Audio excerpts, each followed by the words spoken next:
বন্ধুরা, এই মুহূর্তে যে আপডেটটি দিতে চলেছি সেই আপডেটটি শুনে অবশ্যই আপনাদের খুশিতে মন ভরে উঠবে। যেটা দীর্ঘদিন ধরে আমরা চাইছিলাম সেটা এখন সমস্ত ভারতবাসী ধীরে ধীরে বোঝাতে শুরু করেছে। কেননা যে যেমন তাদের সাথে তেমন করাটাই উচিত।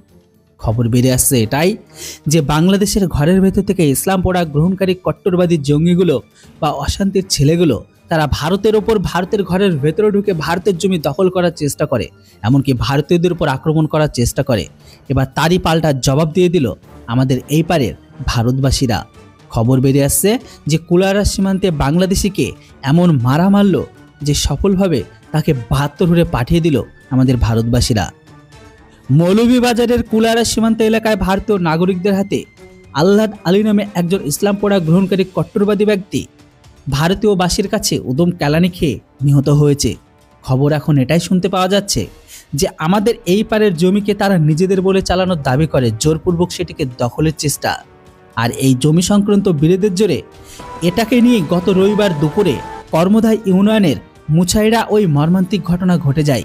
জানা যাচ্ছে ভারতীয় নাগরিকরা বাধ্য হয়ে আন্তর্জাতিক সীমানাকে অতিক্রম করে, কেননা প্রথমে তারা ভারতের উপর আক্রমণ করে, পরবর্তী টাইমে যখন ভারতীয়রা তাদের উপর আক্রমণ করতে চায় তখন তারা পালিয়ে যায়। কিন্তু ভারতীয়রা আমাদের সীমানাকে অতিক্রম করে বাংলাদেশের মাত্র 5 গজ ভেতরে ঢুকে ইসলামপড়া গ্রহণকারী আজাদ আলীর উপর হামলা চালায়।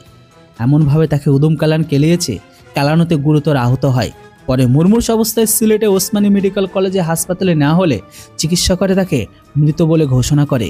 জানতে পারা যাচ্ছে বাংলাদেশের বর্তমান সময়ে ইসলাম পড়া গ্রহণকারী বিশেষ করে যারা বর্ডার এলাকায় যুক্ত রয়েছে তারা বর্তমান সময়ে ভারতের জমিগুলোকে নিজেদের বলে দখল করতে চায়। এমনকি শুধু এখানে শেষ নয়, ভারতীয় কৃষকরা যে সমস্ত জমিগুলোতে ফসলগুলোকে ফলায় সেগুলো তারা জোরপূর্বক কেটে নেয়। আর এটার এবার বিরোধ করেছিল আমাদের এই পারের ভারতবাসীরা। আর এটাকে নিয়ে তারা উল্টে আবার ভারতীয়দের উপর আক্রমণ করতে আসে, কিন্তু এবার ভারতীয়রা একজোট হয়ে উদম কেলান কেলিয়েছে, ভয়ে লুঙ্গি বাহিনী পালিয়ে যায়, এমনকি কয়েকজন আহত।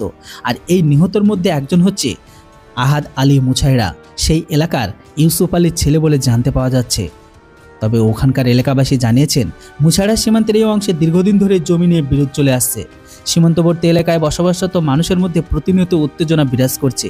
ভারতের কিছু ব্যক্তি মাঝে মধ্যেই নাকি আন্তর্জাতিক সীমানা অতিক্রম করে বাংলাদেশের অভ্যন্তরে প্রবেশ করে ঝামেলা সৃষ্টি করে, এমনটাই জানিয়েছে সেখানকার স্থানীয়রা। তবে এই ঘটনায় তাদের খুব উদ্বেগ বেড়েছে। তারা সীমান্তে করা নজরদারি ও নিরাপত্তা জোরদারের দাবি জানিয়েছে। স্থানীয় সূত্রে জানা গেছে নিহত আহাদ আলী এমনকি তার পরিবার তারা ভারতের জমিতে এসে জোরপূর্বক দখল করে সেটাকে তারা সম্পূর্ণ নিজেদের দখলে করার চেষ্টা করছিল। সেই সময় ভারতের কিছু নাগরিক জমি নিয়ে তাদের সঙ্গে বাকবিতণ্ডায় জড়িয়ে পড়ে। পরে তারা সীমান্ত অতিক্রম করে, এমনকি ভারতীয়দের ওপর প্রথমে আক্রমণ করে, কিন্তু ভারতীয়রা যখন পাল্টা রিটালিয়েশন দেয় তখন তাদেরই ধারালো অস্ত্র দিয়ে তাদেরকে অ্যাটাক করে। আর এখানেই এই ইসলাম পড়া গ্রহণকারী ব্যক্তি আহত হয়।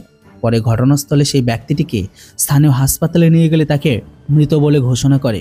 যেটাও বন্ধুরা বর্তমান সময়ে ভারতীয়রা আস্তে আস্তে বুঝতে পারছে যে বাংলাদেশ ইসলাম পড়া গ্রহণকারী ব্যক্তিগুলো কতটা আমাদের জন্য বিপদ। যেটা হোক, যে কাজটা বিএসএফ করতে পারেনি সেটা এখন আমাদের স্থানীয় ভারতবাসীগুলো বুঝিয়ে দিচ্ছে। এই খবরটা শুনে আপনারা কতটা আনন্দিত অবশ্যই আপনাদের মতামত কমেন্ট বক্সে লিখে জানান। Thanks for watching. জয় হিন্দ, বন্দে মাতরম।